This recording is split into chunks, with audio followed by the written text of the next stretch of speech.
before I came there, the big conflict I had was something that Christ expects of us, to walk in the light as he's in the light. And at some point it just jumped out at me like I wasn't doing that. I was walking in deception and shifting shadows. I was presenting myself as one thing, but I was walking in another way that conflicted with my spirit. And so like when somebody would tell me that they were grateful for me, it would cause shame, right? I would feel guilty if somebody said I love you, which just made me feel broken. And it's funny how God works. He takes what like the enemy meant for evil and uses it for good in the way that like that brokenness, he used that to draw me to where I needed to be. Welcome to Unseen Atlanta, an Atlanta Mission podcast where we shine the light on some of the city's toughest issues. We do this by sharing true stories from real people who've experienced addiction and homelessness.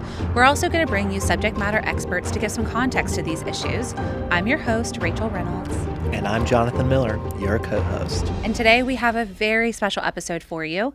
I know I say that every time, but trust us, you're not going to want to miss this one. We talked to Eli in this episode, and he just had such an interesting spiritual journey before he found himself in the midst of addiction. And I think he talks a lot about, before he came to the Potter's house, and then while he's at the Potter's house, just kind of the spiritual journey he's been on. So, and then we also have a special guest in this episode that's going to talk to us about, he's been a psychiatrist for many years. He's going to talk to us about mental health and how that plays into people who are experiencing homelessness and addiction. Yeah. So let's dive in. Thanks for being with us today. Yeah, I'm glad to be here. Yeah, we're glad to have you. We're excited to hear your story. So let's start from the beginning. Tell us a little bit about yourself. Where are you from? I'm from Jackson County, where the Potter's house is. Oh, okay. You're local. Yeah, very local. Okay. And I'm glad they're rebranding because had it not been for my church, I wouldn't have known about the Potter's house, and it's been a huge benefit to me. Yeah. So tell us about your childhood. Okay. I grew up not far from Jackson County, Oglethorpe, 3 brothers and a sister.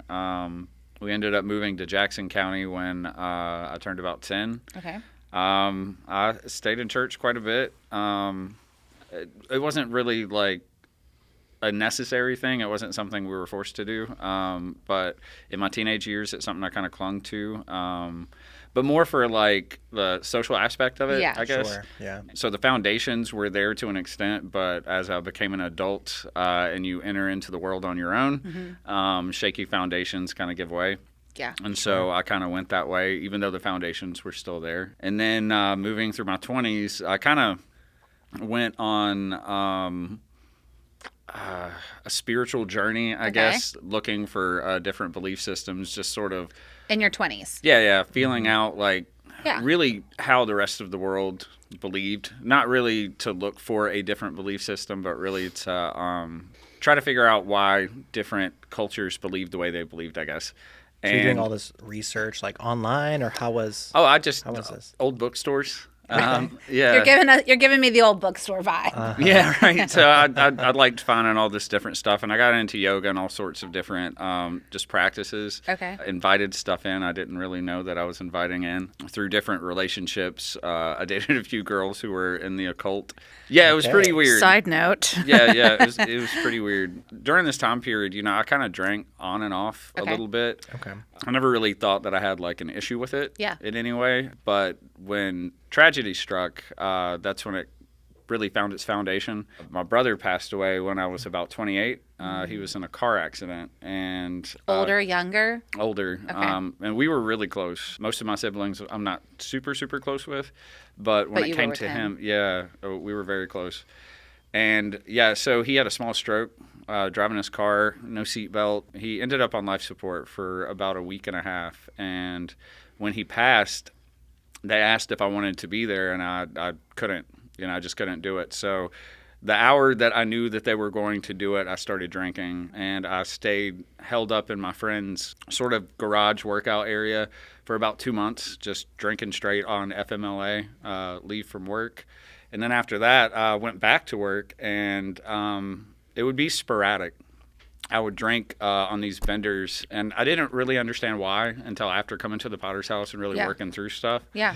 Anytime these emotions and feelings would come rising up, I'd just kind of wanted to bury them. So I would start drinking, and it'd be like 5-6 days later, I'd be like, what happened? And then I would go 4 or 5 months without touching anything. So that cycle just repeated itself for a long time. And then I got into a relationship when I was like 37, 38. And we were engaged, and there was a point where we decided we were going to have a kid together. And we got pregnant. And at some point, about 4 months in, she just decided she wanted to end things and have an abortion. And so I lost a kid that way. I wanted no part of the abortion process. I wanted to have my child, but it was out of my hands. And that sent me spiraling, just completely out of control. And I got to a point where, like, I got so desperate, I kind of reached out to God, and I was like, I can't do this on my own, and I need you, and I really started to pursue my relationship with God. But there was still, like, this piece of me that, like, just, I don't know, was in conflict. I didn't recognize it at the time as unresolved guilt and grief, things that I hadn't dealt with. I thought drinking for 2 months was, a way to deal with grief, but, it was still there. And so for the next 2 years, I continually tried to pursue God, but I kept kind of falling flat on my face, falling back into these old patterns.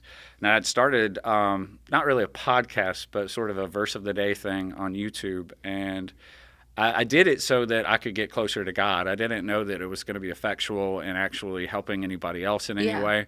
Because I knew that, like, studying the Bible was one thing, journaling about it was another, but then to, like, actually put it out there was like threefold. At some point, it started to help other people, and people started reaching out to me and telling me that they started going back to church. Some people started reading their Bible again, and they were thanking me for what I was putting out there. And I got hit with this verse. It's out of James. It says that salt water and fresh water can't come from the same spring.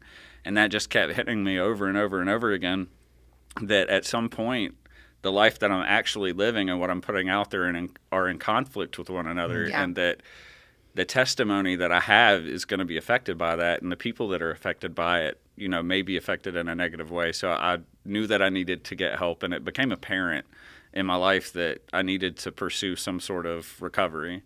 It was becoming apparent to my friends and family and my immediate family. And so I started reaching out to different places, and the Potter's House popped up because of my church. And so I pursued that. Did your church, like, say, hey, we know the Potter's House would be a good fit for you? Is that No, I actually went to a revival, and during the revival, they were doing testimonies, just random people coming up, and this one guy had gone through the Potter's House, and he talked about how he had nothing before he went in. He was basically living in like a drug house, no friends, no family, nothing, and he got to a breaking point and found his way to the Potter's House, and he had been 7 years clean and sober. Wow. He got his master's degree. He was pastoring a church, and he said it was life-changing. And he also happened to mention the verse in James about... so you knew. Yeah, I just knew. It was a verse that kept hitting me over and over, and then I was kind of looking into recovery, and then this guy repeats this verse out of James about fresh water and salt water, and I was just like, all right, I hear you. And I ended up, checking into the Potter's House. And I didn't check in immediately. I called the Potter's House, and I was like, yeah, I think I need help. And they were like, how about Monday? And I was like, oh, that's super quick. I need to do some things. And so then I kind of backed out, and I didn't call him back for like a month and a half. And then I stumbled up again. I was like, I need to do this. I really need to do this. So I called back again, and they were like, how about tomorrow? And I was like, look, I got to cancel my car insurance. So I backed out again for about a week, and I finally checked myself in. And it's been life-changing. Yeah. So you check into the Potter's House. Mm-hmm. What was it like when you first got there? Disorienting. Yeah. I didn't really know what to expect. I'd never been in a situation like that. You hadn't gone through rehab before? No, never. And a lot of the guys, they come from like TSI and from jails. And so I'm kind of a minority in the fact that I was seeking out help on my own. We call you voluntary. Voluntary, yeah. Yes. And so it was very disorienting, but I went into it completely open and willing to change. And I still found difficulty during my time there, especially to begin with, because I didn't know what to expect. Yeah. To my benefit, being open and willing to change. Yeah. The hardest part of the program for me is just introspection. And at this point, they have me teaching a class in the mornings, 4 days a week, for the new guys who are coming in, to try to introduce them to what a quiet time with God looks like in the mornings, to sort of set a motivation for the day. And so I tell them that same thing over and over. How you begin your day is vital as far as like moving forward. Mm-hmm. And introspection is a huge piece of that. Yeah. So tell us about your time at the Potter's House. What has it given you? My time at the Potter's House has given me that. It's given me introspection. The interesting thing to me is, like I said, when I talk to the guys, I tell them about fruit, right? Matthew 12:33 talks about if you make a tree bad, it's going to produce bad fruit. If you make a tree good, it's going to produce good fruit. You know them by their fruit. As far as like the fruit that I was producing before I came to the Potter's House, I didn't recognize the effect that I had on other people.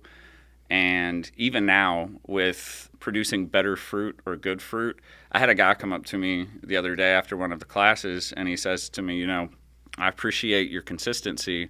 I appreciate what you're doing here, and I appreciate the mentorship. And I never would have thought that somebody would have looked at me in a way that, that I was like a mentor to anyone else, which is really nice to hear. But at the same time, it's a funny comparison to me because, when I produced bad fruit, I couldn't see the effect I had on other people. And even in the same way, I can't quite see the effect that I'm still having on other people. It's just kind of funny the way that works to me. But also in Matthew, it says, I think it's in 12:30, Jesus tells his disciples that you are either for me or against me. You either gather or you scatter. And what he's saying is that there's no middle ground. There's no stagnation. You're going to do either one.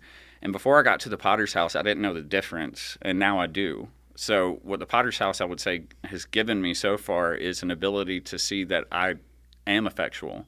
Even though I don't see it, like I'm going to plant seeds one way or the other. And so it's incumbent on me, and I'm accountable now about the type of seed that I put out there. How long have you been at the Potter's House? 9 months. 9 months. And what does the future look like? Before I got there, I had inadvertently started in ministry in a way as far as the videos that I was putting out there. Mm-hmm. And it gave me a lot of joy to be effectual in somebody else's life in a way that was beneficial, as opposed to like this unaware negative effect that I had on other people. And so the future for me looks like continuing in that, like giving my life over to God in whatever way he sees fit, so that I can be beneficial for, his kingdom, for his glory and not my own. I lived a long time for myself and just like unwittingly causing all these ripples in other people's lives that affected them in a negative way. So hopefully my future looks like some form of ministry and service. Do you feel like you've been able to really confront some of that grief and trauma from your past? Yeah. So they provide counseling, and they provide through like the state certified counselors and their advocates and the staff members. I had an interaction with Miss Adrian, the administrator, pretty early on. We did this. And she was just asking for these like little snippets of our thoughts on one of the 7 things that Christ said when he died on the cross. And I picked 2 of them. One of them was I thirst, and the other one was in reference to what Christ said to John and Mary about this is your mother, this is your son, because I didn't know much about that, right? I wanted to look deeper into it. And I was kind of proud of myself because I wrote like this really long thing about it. I went and I hunted her down, and it was just out of pride for myself, but I wanted to ask her what she thought about it. And she was like, oh, yeah, I remember yours because yours was pretty long. And she challenged me. And she asked me, she was like, I can see that you have it here, but do you have it here? And it made me supremely aware that there was some obstacle, even though I didn't recognize it when I first came to the Potter's House, that there was an issue between me and my relationship with God that was cutting off and outpouring in my life. But in that moment, it made me very aware of it, that I needed to work on that and figure out what was going on. So, I mean, that was like the initial thing. Through counseling with Miss Markela, she hit me like a ton of bricks a couple of times. Like, she keeps tissues in her office for a reason. And then I had a conversation with Miss Maddie. That one was rough on me. She asked me one question, and she asked me what my future looked like about, and I gave her pretty much the same answer about ministry. And she was like, well, I can tell you have a servant's heart, and I can tell that you want to help other people, and I can tell that you love other people, but do you love yourself? And I was like, why are you doing this to me right now? Like grabbing tissues, and I'm like, are you serious? Why would you ask me that? But I mean, I needed to answer that for myself. Mm-hmm. And I'll say this, the Potter's House gives you every tool available, you know, every tool you could possibly hope for and more, but it's what you make of it. You have to want it, and you have to pursue it for yourself. They give you the time and the space and the grace to be able to do so, but if you don't reach out and do it yourself while you're there, you're going to get nothing out of it. Yeah.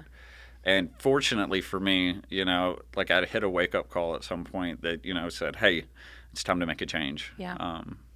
So do you love yourself?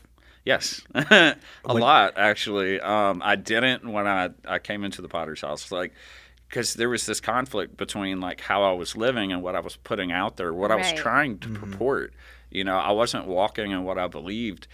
There's been verses where like when you read the word and you're looking for who God is in it, he speaks to you, you know, and they hit you like a ton of bricks, and it's simple. And sometimes it's just like, how didn't you see this before? Before I came there, the big conflict I had was something that Christ expects of us, to walk in the light as he is in the light. And at some point it just jumped out at me like I wasn't doing that. I was walking in deception and shifting shadows. I was presenting myself as one thing, but I was walking in another way that conflicted with my spirit. And so like when somebody would tell me that they were grateful for me, it would cause shame, right? I would feel guilty if somebody said I love you, you know, which just made me feel broken. And it's funny how God works. He takes what like the enemy meant for evil and uses it for good, in the way that like that brokenness, he used that to draw me to where I needed to be, so that, you know, he could show me who he says I am, so that hopefully I can fulfill a purpose that he has for me. I look at it like the story of Jonah, right? I look at the Potter's House like the story of Jonah. I kind of reference the Potter's House being a big stinky fish. 100%. Right. So you're inside of this thing that you may not necessarily want to be in. And for a lot of guys, that's very true, because they come from TSI or they come from jails, and this is just like a waiting period for them. But I tell them that like when Jonah hits this realization in chapter 2, I think it is, during Jonah's prayer, maybe it's into chapter 1, but we're not fact checking you. Yeah. he becomes thankful at some point. He realizes that this thing didn't just swallow me up, that God sent it here for me to save me, to bring me to the place I was always supposed to be, right when I was supposed to be there. And when he realizes this, it spits him out where he was supposed to be. And that's what the Potter's House has been for me. Wow, I love that. I love that too. I want to ask one more question as we wrap up. You're talking about having to love yourself and learning how to love yourself. What do you love most about yourself? Well, my relationship with God, the identity that he gives me, and the purpose that I find behind that. Like I said, to walk in the light as he is in the light, to be honest. I got to a point where I wasn't able to be, and I knew it. Like I knew I wasn't able to be honest with myself. I would find myself lying just right to the face of my friends about what I was doing, because they were worried about me, you know.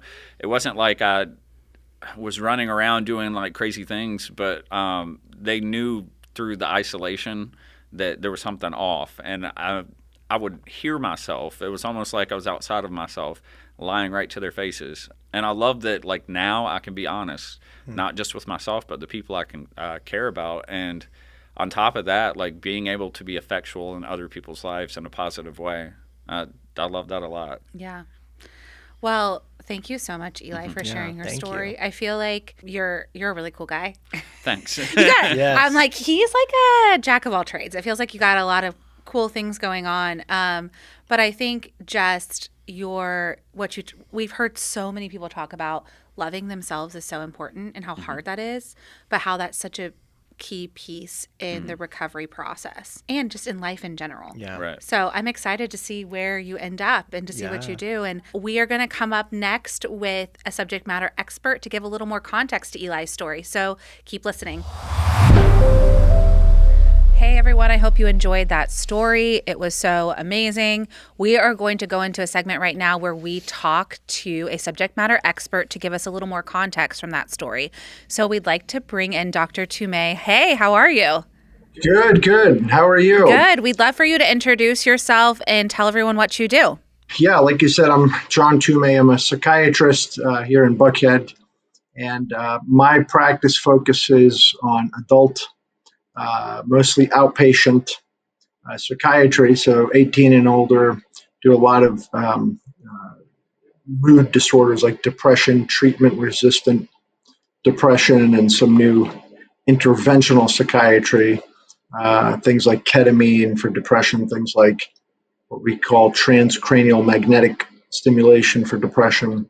And then I also help with the organ transplant team here at the Piedmont Hospital, where we do a lot of liver and kidney and heart organ transplants. So I'll see those patients as well for Wow. evaluation. Man of many talents. Well, it's been exciting. Yeah. It's been How wild. long have you been practicing? After residency, it's been just about 10 years. Great. So I'm really curious, what got you into this field? That's a great question. The thing that I loved and love about psychiatry is that it brings together so many aspects of the person that I am very interested in. And it's all there, and it's all there all the time. And as a practitioner, there's a lot of different things you can focus on. So, for example, within medicine, I find the neurosciences to be the most interesting. And of course, that leaves you with something like neurology, or if you want to go into surgery, neurosurgery, or something like psychiatry. The the receptors and the neurotransmitters, serotonin and dopamine, and all these things. So that is of course all there. But then also you bring in the psychology, the thinking of the person, their life experiences, their thought patterns. You bring in their belief system. The spirituality is a huge part of it. The word psyche, the Greek word for the soul of the person. So and then the cultural part, and so everything is there. And for me, it's really exciting to be able to think about and look at all those aspects. It's really treating the whole person. Right. Yeah. Exactly. People experiencing homelessness, people that come to us in need, they're experiencing mental health issues, sometimes severe mental illness. Dr. Tumeh, help us understand what it's like for someone experiencing mental illness and mental health issues. How is it going to impact their daily lives? It can be lonely and isolating to experience a mental illness, especially with not just the stigma and seeking help and what's involved in that, and having to tell people, oh, I see a psychiatrist, I see a therapist, and that's getting a little bit better slowly. But in addition to that, just the difficulty in others understanding what it is that you experience. It's hard for people to relate to it because unless they are going through it or have been through it themselves, or are they have a great sense of empathy and patience and compassion, they oftentimes can move maybe at a pace or at a way where the majority do. But for those who do struggle with a mental illness, it doesn't either come as easily.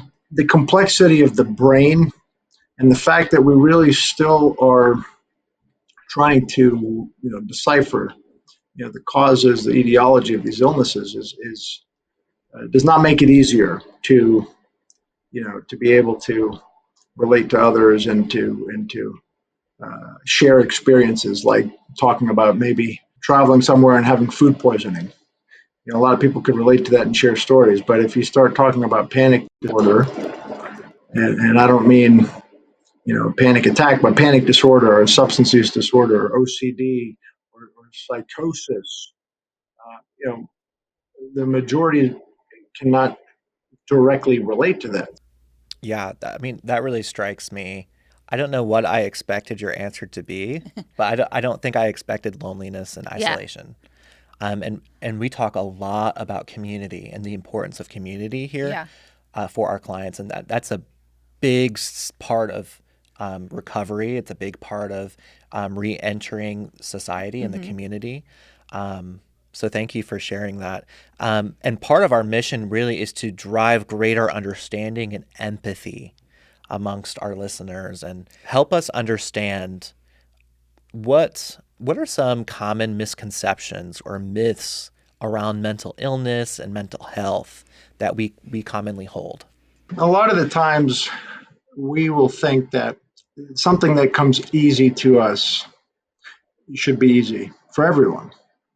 So for someone to snap out of it, um, you know, it makes sense if they don't have major depressive disorder.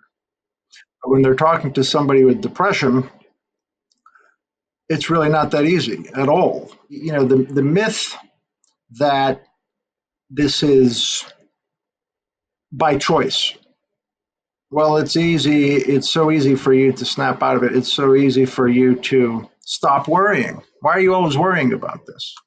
You get into an anxiety disorder, and there's a reason. The person saying that doesn't understand that, though. I can't understand why you always get stuck on this. Well, there's a circuitry in their brain that's overactive. And in yours, the person saying that, it's not. So that's why you can't understand what they're experiencing. So I think the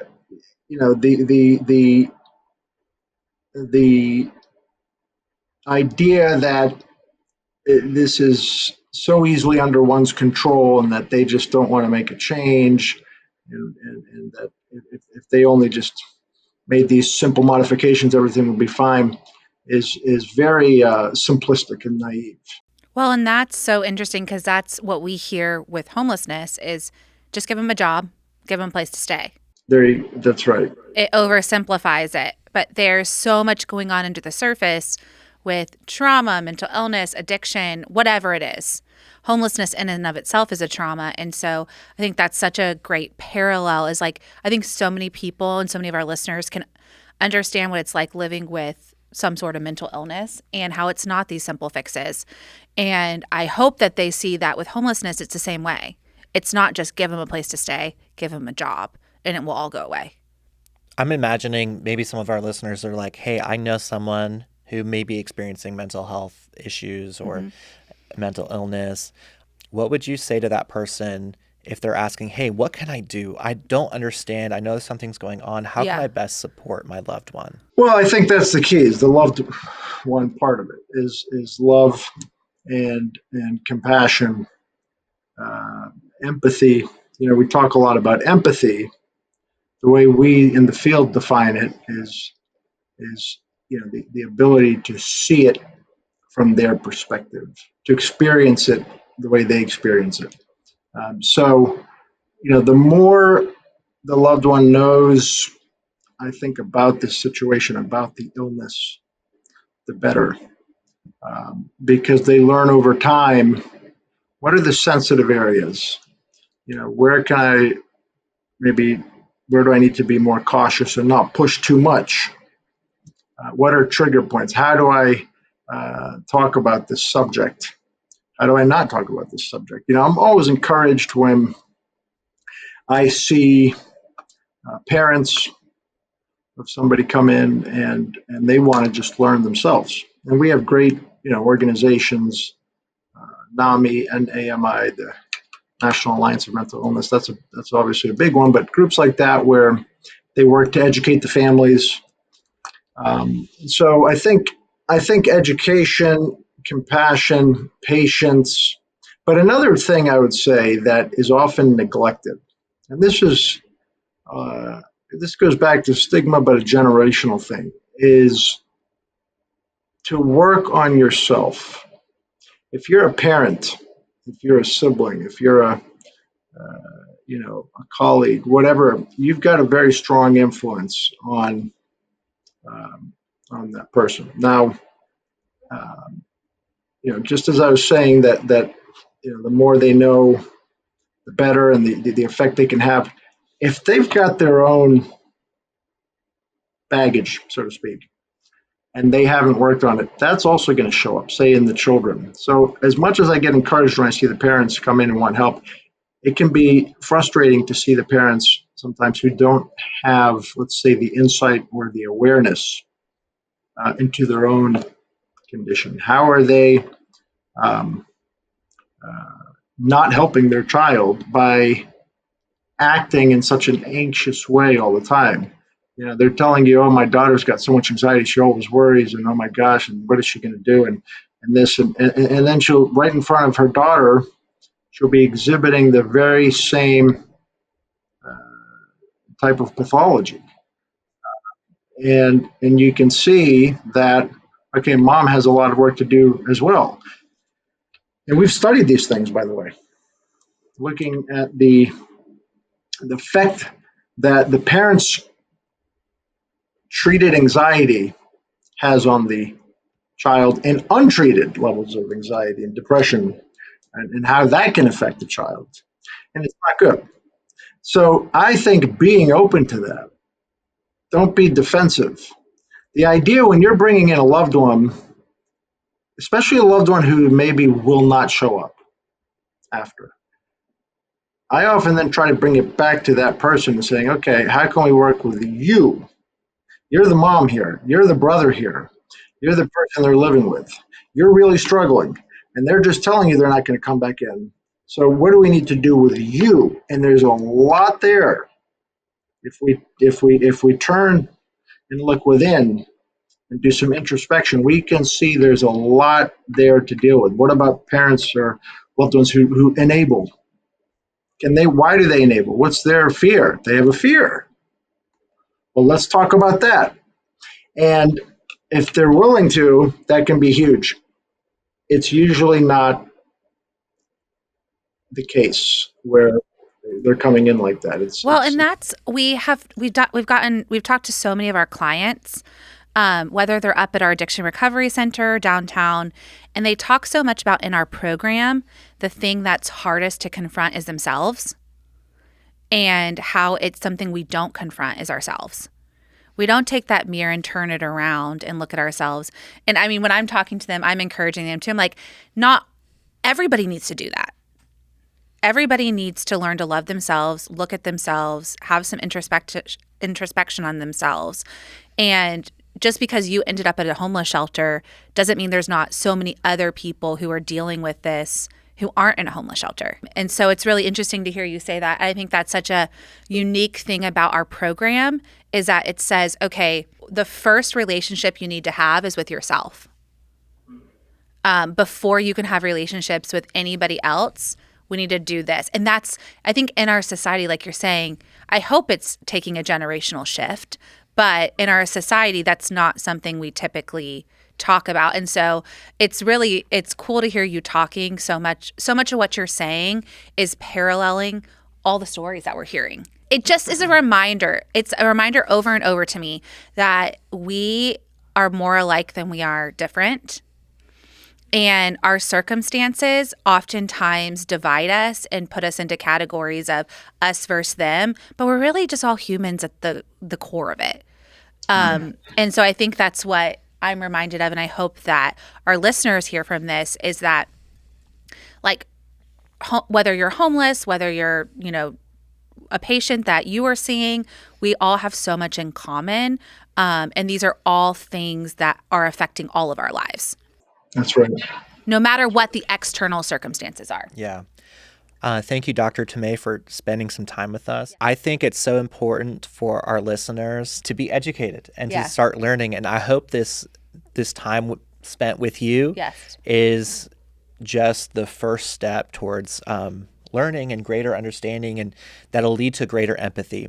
Really quick, I know you mentioned one resource. Could you provide that resource and a few others for our listeners who may want to learn more? Where can they go? And we can put those links in the show notes. It's probably the National Alliance of Mental Illness.NAMI.org, I believe. But I think in terms of families, seeking education and help for loved ones. I think there's a lot of now depression support groups. You can look those up in your area, bipolar support groups, and of course there's good old AA that still has Alcoholics Anonymous, and now we have NA and all sorts of anonymous topics, but that still has the best data for staying clean from alcohol over time. The more you're in AA, the greater the likelihood you're going to stay sober. So don't forget the basics, the fundamentals. And then the American Psychiatric Association has links as well to different support groups. Great. Awesome. Well, thank you so much for your time. Thank you. Thank you. I think this is going to be so valuable for all of our listeners. So we appreciate it so much. Absolutely. Happy to do it. Thank you both. We are so grateful that Dr. John Tumeh was able to share with us some insights about mental health, mental illness. Listeners, I hope you got something out of it and that it's your first step towards greater understanding and empathy. Follow us on social so you don't miss the next episode. Thank you so much for listening and engaging with these challenging yet vital conversations about mental health, addiction, homelessness, and trauma in our city. Facing these issues head on is how we ignite real transformation in Atlanta. Thank you to our season sponsor, the Scott Pryor Law Group. The transformation you've heard wouldn't be possible without incredible partners like the Scott Pryor Law Group, personal injury and accident attorneys. Their compassion and dedication to our community fuel stories of transformation just like these. If you are injured in a semi-truck or car accident, call the Scott Pryor Law Group. As a U.S. Marine, we fight and win for you.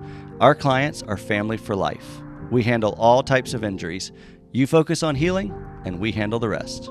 Now, if today's episode inspired you to take the next step, we would love to invite you to join the work that God is doing here.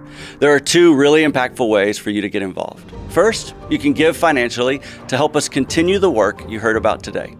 Second, you can volunteer your time by serving at one of our campuses. You can find all the ways to give and get involved at atlantamission.org. Thank you again for being part of this journey. Please join us next time as we uncover more powerful stories of hope and transformation.